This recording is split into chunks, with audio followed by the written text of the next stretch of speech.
समस्त praise lord आसतु आज जीवंत प्रतिज्ञायुक्त वाक्य माने देखि जीवा जेरेमिया 4 तार 22 कारण आंभर लोक माने अज्ञान से माने आंभकु चिन्हंती नाही से माने निर्बोध बालक से मानकर किछि विवेचना नाही से माने कुकर्म करिबाकु पटु मात्र सुकर्म करिबाकु से मानकर किछि ज्ञान नाही।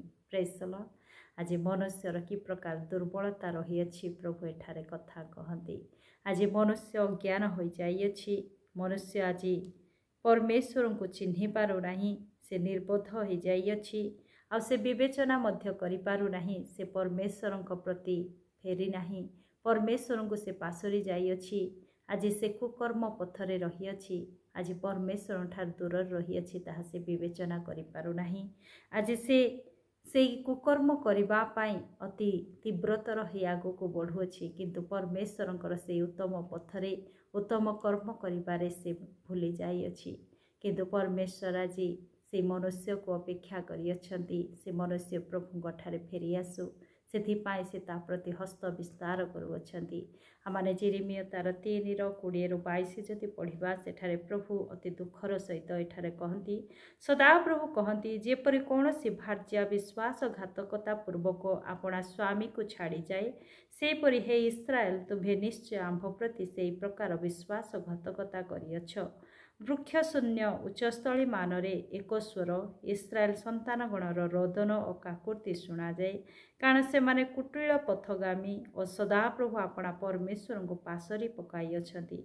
हे विपथगामी संतानगण फेर आंभे तुम्भ मानकर विपथ गमन रूप रोग सुस्थ करिबा। Praise the Lord. प्रभु केते दयालु से विश्वासघात करिथिबा मनुष्य प्रति मध्य से प्रेम रे आह्वान करी कहती हे विपथगामी संतानगण फेर आंभे तुम्भ विपथ गमन रूप रोग सुस्थ करिबा। आज परमेश्वर तांको संतान माने जे भी नष्ट हुअतु यह परमेश्वर इच्छा नुहे सेथिपाई से परमेश्वर आमानकर विश्वासघातकता रूप से पाप को मध्य से दृष्टिपात न करी से विपथ गमन रूप रोगरु सुस्थ करिबा पई आह्वान करुअछंती।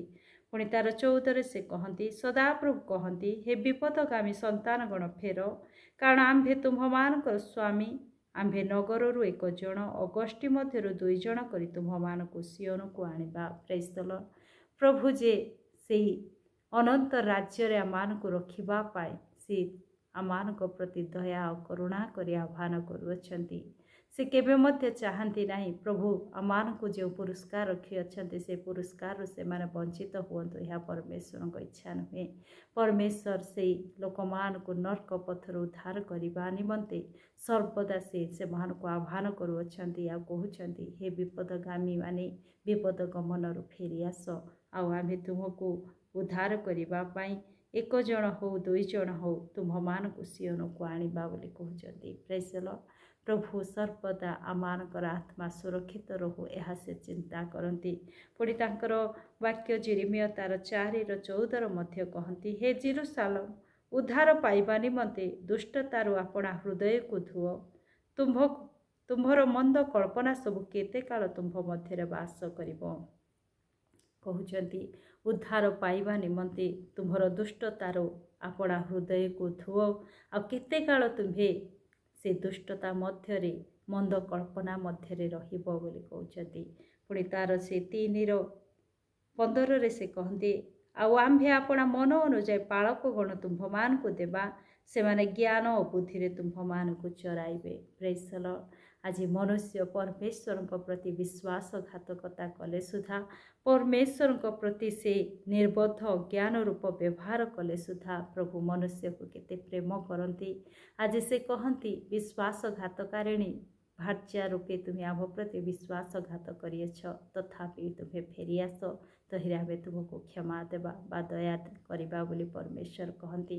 पुणी से कहउछंती आउ आंभे आपणा मन अनुजाई पालक गण तुम्भमान को देबा से माने ज्ञान और बुद्धि रे तुम्भमान को चराइबे। Praise the Lord. तुम्हें अज्ञान हो जाइछ तुमको ज्ञानर आवश्यकता रही तेणु तुमको ज्ञान देवा निमंते तुम्हार मन जाणी आमे पालक गण को देबा आउ से पालक माने तुम्भमान को ज्ञान और बुद्धि रे तुम्भमान को चराइबे।